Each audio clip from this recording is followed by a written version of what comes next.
Empire.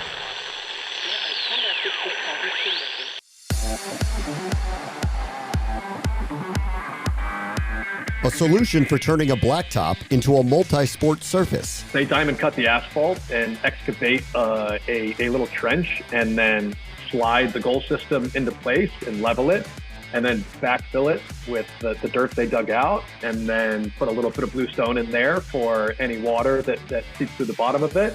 Finish it with concrete, stake it to grade, and in 2 days, one thing can be five things. That's Kyle Martino, former U.S. Soccer national team member and founder of Goalpher, who is hoping to provide access to sports to all players. This is the Future Sport Podcast. I'm Bram Weinstein.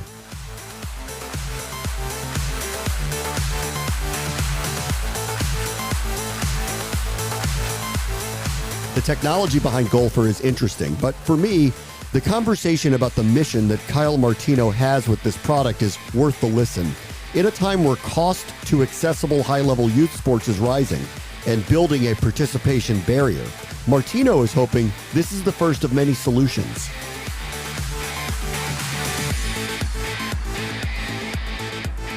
Our guest this week is Kyle Martino, who had a long distinguished soccer career in the MLS and a member of the U.S. men's national team, who has now founded Goalpher, which is a really cool, technologically advanced, game-changing subterranean goal system that will transform an average court into a multi-sport surface in seconds. Hey, Kyle, how are you?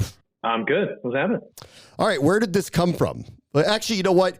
I use the word subterranean, and I already know that people are going, what is that? So why don't you take us through? It makes it sound like it's like science fiction-y. I know. That's a cool way. It's sort of. It's definitely not fiction-y. It might be a little science-y. Why don't you explain what Goalpher is? Yeah. So Goalpher is a patented goal system that I designed that's kind of like a handle on a suitcase if you're looking for a visual. It gets installed under basketball hoops, and when kids aren't using it, it goes into the ground, and you can hardly tell it's there. And when kids or big kids like me are using it, they open the cover and pull it up and play street soccer, street hockey, handball, lacrosse, whatever they want on a blacktop. And I had no intention of becoming an inventor or designing it. I just had a rather rude Parks and Rec director basically try to get me out of his office by saying, well, when you design something that disappears, like, come back and talk to me. All right, and you chose what, under the hoop, because that is what, the area where kids who are playing basketball are least likely to land, stand, etc.? Yeah, I mean, I'll kind of go back even further. I ran for U.S. Soccer president almost 5 years ago, and the issue of consequence out of that election, I clearly didn't win, that I wanted to tackle was, access to the game. And I just very quickly found a low-cost, high-impact solution that's been proven in every country but this one, and taking our vast inventory of underutilized hardscape and simply under basketball hoops. So every country that I've traveled to play the game or in my free time, all of those countries have soccer goals under the basketball hoops. I guess you could say they have basketball hoops over their soccer goals. But either way, I mean, it's just a proven concept that's been around for a long time to make multi-sport possibilities free and spontaneous and close to kids that need it most and struggle to access organized sport. And so I kind of started by founding Over Under Initiative, thinking, well, Parks and Rec groups are going to say, of course, yeah, this is great, and I'm just going to find the company that makes these, and we're going to install them. And it didn't really go that way. And so, a basketball court is the perfect dimensions to play street hockey or street soccer, and the hoop goosenecks and goes well out over the end line. So, installing a goal on the end line would not be disruptive to basketball play. But yeah, I had to assuage the issues and the liability concerns and really just the predisposition to not want to say yes of a lot of groups. Yeah. And to design something that not only goes under a basketball hoop, but disappears and you hardly know it's there when it's not being used. So what's the installation process? Is it arduous at all? How does someone install one of these things? Yeah, it's really easy. It's a 2-day process. And, much like putting a utility pipe in the ground, groups that you don't have to explain to them how to do this, essentially take the goal system lives in an encasement. So it's kind of like a horseshoe in a horseshoe shaped box. And, they diamond cut the asphalt and excavate a little trench and then slide the goal system into place and level it and then backfill it with the dirt they dug out and then put a little bit of bluestone in there for any water that seeps through the bottom of it, finish it with concrete to take it to grade. And, in 2 days, one thing can be 5 things. So you said you're not a designer, yet here you are doing this. How do you kind of come around to how did this happen? Yeah. I guess I just discovered something about myself that's always been there, but it's kind of like, the good version of having an allergy that you never knew you had until you took a bite of something and your face puffed up. So it's like, I just never knew I had a mind for this. But when I think back, I've always been fascinated with, the mechanics of things and always had a creative engineer mind and would stop and, play with latches or lift things up or open things or close things, just fascinated with how things work. And when I couldn't find a company that made something, I one night woke up with an idea and made it was kind of like 7th grade science fair. I made a cardboard model of the first prototype in my kitchen at 4 a.m. And found a group that makes sports equipment in Milwaukee named Keeper Goals that all the other groups laughed me out of the room. And they were like, yeah, there's no way you can do this, but we'll help you try to figure it out. And so, yeah, it was really accidental. And, if you saw my R&D folder on my phone, I spent 4 months just drawing and designing all the different ways you could do this. And was officially named an inventor in the document that patents my system, with that title right next to my name. For a few years now, you have something called the Over Under Initiative, which is a nonprofit that is all about health and wellness for kids and increasing access to sports. Obviously, this kind of falls into the same idea. Like, why has this purpose been meaningful for you? I mean, it's been meaningful because, when I grew up, the game was easier to find, more enjoyable to play, and it was spontaneous. It was local. It was free.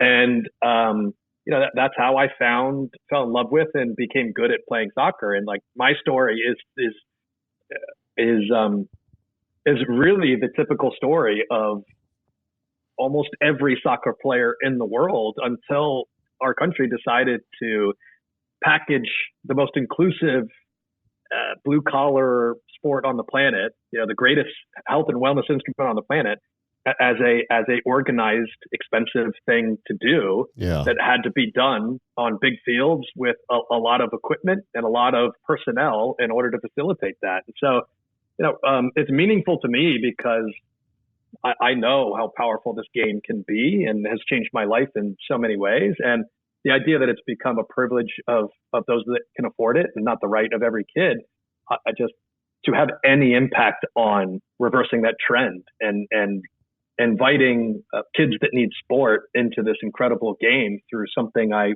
created is obviously special and humbling and just makes me feel it's all been worth it, the hard work. It is in 9 sites in 7 different cities. You've talked about how getting people to say yes at various stages is always the hardest part. What do you need? Do you need people to fund it? Like where does that all come in? Do you need the money to show up to say, we'll do this for you because it'll be good for your community? Yeah, that's a good question. So in Wikipedia or wherever you're getting this from, it might even be from us, can't even keep up with, we're now in 13 cities and it's while it's growing fast. And I'll say what unlocks it is initially I could have grown. I could have grown the enterprise a lot faster by going to private locations and making a for-profit company. But it was so important for me that this was truly a public option, that anyone could use it and walk up and turn a court into a street soccer court. So the most important people historically in making this possible have been the gatekeepers to those facilities. So, directors of Parks and Rec, the superintendents of schools or principals of schools that fall under Department of Education that become public property after school hours. Like, these are the people that hold the keys to the hardest thing to get, which is a yes. And we either can get the yes because we're funding it, or getting the yes helps us raise the money to be able to fund it. But the nonprofit for me was to make sure that cost was never the reason that this solution wasn't available for kids in public spaces. A recent development, which is really exciting, is the nonprofit will continue to do this, and it's about $30,000 to do a court, to make the goals, ship them to the location, and install them. And what's really exciting is the goal system, Goalpher. I've always held on to the IP because I was just so worried selling it to some big box retailer or sports equipment company was going to mean that they would just go to private locations where I feel like it's not going to immediately solve the problem. But Patrice Evra, a very famous and successful soccer player, an incredible humanitarian who won the World Cup with France and Premier League and Champions League with Manchester United. He came on recently as a co-founder of Goalpher, seeing how the area he grew up in north of Paris has developed and created some of the greatest players ever, and is responsible for almost half of the French national team at any given time. He didn't start playing organized soccer until he was 15. And he's come on for us to get the funding to allow Goalpher to become an instrument that anyone can buy and install. So that's the next piece of this is, there's a lot of groups that would like to have this in a facility that's either private or public, but we just don't have the speed to get to them, and we don't have the bandwidth to have scale at that level. And now we're funding so that Over Under Initiative can live as a foundation and support an enterprise that if someone wants it, they can buy it and they can put it in wherever they want.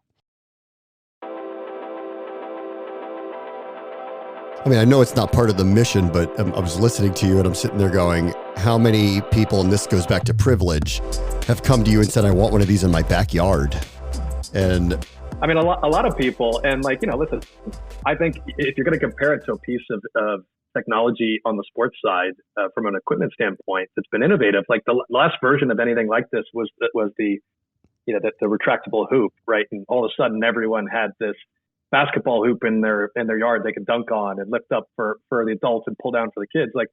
There's definitely going to be people that want these in their driveway or their backyard, and that'll be part of it. But my real mission is to allow the for-profit side of Goalpher to exist, because groups like Parks and Rec, as the largest purchasers of sports equipment, right? When any court or any public facility is renovated, the grass, the fencing, the water fountain, the lights, those are all for-profit companies. And so the best way to get this in front of as many kids to get to enjoy it for free is to allow groups to put this in a preferred vendor system. So anytime a school or park or recreation center is renovated or updated, it's just a no-brainer to drag this goal system into a cart of a lot of other equipment that's needed to create an athletic facility. So that's the big end game for us,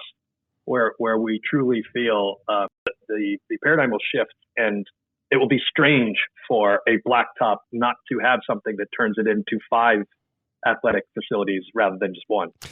Do you see a way to do this on a grass field? Is that that you can do? Yeah, for sure. Yeah, I mean, it's funny. The first field test of one of the prototypes was installed in my backyard. I feel like if you go way back in some of the videos, you can see me with my kids in the backyard testing it. And so, yeah, I mean, it's very easy to understand how there's many subterranean, or think of your refrigerator or other things that get paneled and hidden pretty easily. It's just about whatever the surface is, whether it's wood, artificial, grass. You can hide this thing pretty easily by just paneling the cover. All right, last thing, I'll let you go. It struck me when you said something about what this sport can do, soccer specifically, in communities. And so if you'll indulge me for a moment, I just want to ask you one sports question. Where the run of the U.S. women's national team ended in the World Cup, they've been a ridiculously dominant force for such a long period of time. Mm-hmm. I don't know how you see the future for that, and I'm not sure that it matters. I wonder if you could put into context what you think that soccer team has meant to global sports over the last 30, 40 years. Well, it's a legacy and a dynasty that's not done. The tough part as a former U.S. soccer player and lover of the team and supporter of the women's national team, I'm bummed my team isn't in the tournament anymore, but it's because the rest of the world has now invested in women's soccer like our country has all along. And if I know our national team, this is going to make them better, falling out of the tournament earlier than they ever have in the past. But Mia Hamm was one of my heroes. 99 was one of the moments that really at a crucial inflection point as a young player aspiring to be a pro. That was one of the things that really got me excited, and I think activated so many people in this country that now love soccer because of that. And, the U.S. women dropping out, the silver lining is it's not because they're a lot worse. It's just because the rest of the world is getting a lot better. And women's soccer, when you look at the sellouts and the record-breaking crowds and ratings, I mean, it's something where clearly if we would have invested all along in it, the way legislation like Title IX forced investment, this is where this incredible sport will be. So I'm super excited to see how our women respond and, what knocking out the world power does for women's soccer around the world. Kyle Martino is longtime professional soccer player, U.S. national team member, and the developer of Goalpher. Thank you so much for joining us. Yeah, thanks for having me, man. On the next Future Sport podcast, we'll revisit how a protective device worn in football practice is limiting head injuries. I know that a lot of youth leagues wear them in games. I know that there's high schools that are now wearing them in scrimmages, 7-on-7. A couple teams have players that are on return to play protocols that will wear them in games. It just depends state to state and what their regulations are. That's Erin Hansen. She and husband Lee founded Guardian Caps, the standard of protective gear worn by all NFL teams. That will do it for this episode. As always, the future is now. This is the Future Sport Podcast. I'm Bram Weinstein.